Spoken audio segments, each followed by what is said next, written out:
காத்திட தன்னலம் போன்ற சொல்லுக ஜெயகின்.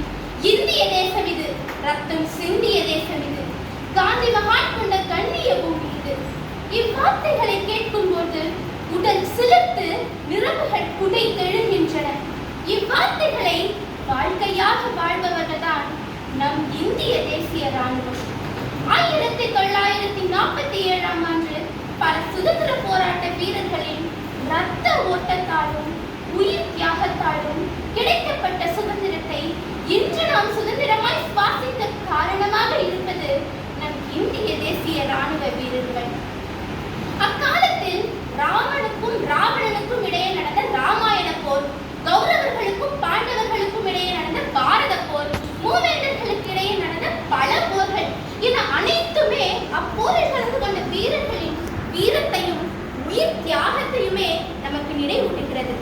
அதன் வழியே இன்று நம் இந்திய ராணுவ வீரர்களும் செயல்பட்டு வருகிறார்கள். 18ஆம் நூற்றாண்டிலேயே கிழக்கிந்திய கம்பெனியால் நம் இந்திய நாட்டுக்கென ராணுவம் இருந்திருந்தாலும் 1942ஆம் ஆண்டிலேயே இந்திய தேசிய ராணுவமானது உருவாக்கப்பட்டது. இதில் இன்று தரைப்படை, வான்படை, கடற்படை என முப்படைகளை கொண்டு செயல்பட்டு வருகிறது. அமெரிக்கா, ரஷ்யா, சைனா என்ற மிகப்பெரிய நாடுகளுக்கு பிறகு மிகச்சிறந்த ராணுவத்தை கொண்டிருப்பது நம் இந்திய தேசம் மட்டும் என்பதில் நாம் பெருமை கொள்ள வேண்டிய விஷயம். இந்திய தேசிய ராணுவத்தை பற்றி பேசும்பொழுது 1999ஆம் ஆண்டில் நடந்த கார்கில் போரை நம்மால் மறந்துவிட முடியாது. அதில் தமிழரின் பங்களிப்பை நம்மால் மறுக்கவும் முடியாது. மேஜர் சரவணன் அவர்களின் உயிர் தியாகத்தை நம்மால் மறந்துவிடவும் முடியாது. சமீபத்தில், அதாவது 2019ஆம் ஆண்டில் புல்வாமா தாக்குதலில் 42 வீரர்களின் உயிர் தியாகத்தின் வழியை நம்மால் கடந்து வந்துவிடவும் முடியாது. நீரின்றி, உணவின்றி, முகம் தெரியா நமக்காய் உழைப்பவர்கள் தான் நம் மண்ணின் மைந்தர்கள்.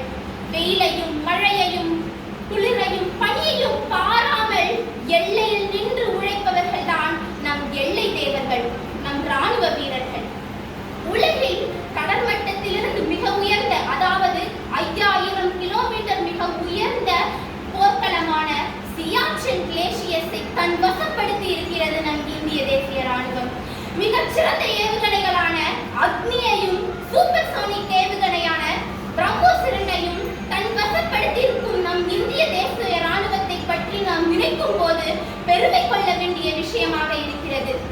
இது மட்டுமல்லாமல் உலகில் இருக்கும் அனைத்து ராணுவங்களிலேயும் தன்னார்வ வீரர்களை அதிகமாய் கொண்டிருப்பது நம் இந்திய தேசிய ராணுவம் என்பதிலும் நாம் பெருமை கொள்ள வேண்டும். காட்டில் மறைந்திருந்து போரிடும் முறையான கொரில்லா முறையில் சிறந்து விளங்குபவர்கள் நம் இந்திய தேசிய ராணுவ வீரர்கள். இந்திய தேசிய ராணுவத்தில் ஆண்களின் பங்களிப்பை அதிகமாய் பேசுகிறோம். ஆனால் பெண்களின் பங்களிப்பை நாம் அனைவரும் மறந்து விடுகிறோம், மறுத்து விடுகிறோம். உண்மையில் பார்த்தால் நம் மேஜர் சரவணன் அவர்களின் தாயாரிடம் ஒரு முறை பேட்டி எடுத்த போது அவர் சொன்னது என்ன தெரியுமா? எனக்கு வேறு ஒரு பிள்ளை இல்லை இந்த நாட்டிற்கு வழங்க என்ற வார்த்தைகள் தமிழ் மரபு தமிழச்சியை நமக்கு நினைவூட்டுகிறது. சமீபத்தில் கூட நம் தமிழகத்தில் 2 நாளுக்கு முன்னால் நம் தமிழகத்தைச் சேர்ந்த இக்னேசியஸ் டேலா ஃப்ளோரா என்பவர் செவிலி பிரிவில், அதாவது ராணுவ செவிலி பிரிவில் முதன்மை அதிகாரியாக இருப்பது நமக்கு பெருமைக்குரிய விஷயம். எல்லையிலிருந்து நம் நாட்டை காப்பவர்கள் நம் எல்லை சகோதரர்கள் என்றால் அவர்களுக்கு பின்னால் நின்று ஊக்கம் கொடுக்கும் பெண்கள் அனைவருமே வீராங்கனைகள் தான். இவர்கள் உடலை வைத்து போராடினார்கள் என்றால் நம் பெண்கள் மனதை கொடுத்து போராடுகிறார்கள். நம் இந்திய தேச பாதுகாப்பு துறையும் இந்திய தேசிய ராணுவமும் சமீபத்தில் அவர்களுக்கென தனியே ஒரு மாயா என்ற ஒரு இயங்குதளத்தை கண்டுபிடித்துள்ளனர்.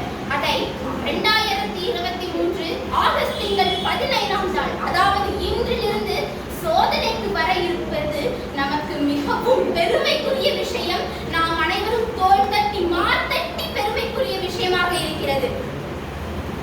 பிறந்த நாட்டை தாயாகவும் வளர்ந்த மண்ணை தந்தையாகவும் எண்ணி அதை காப்பது தன் கடமை என்றும் மனைவியையும் மக்களையும் மனதில் சுமந்து உற்றார் உறவினரை பிரிந்து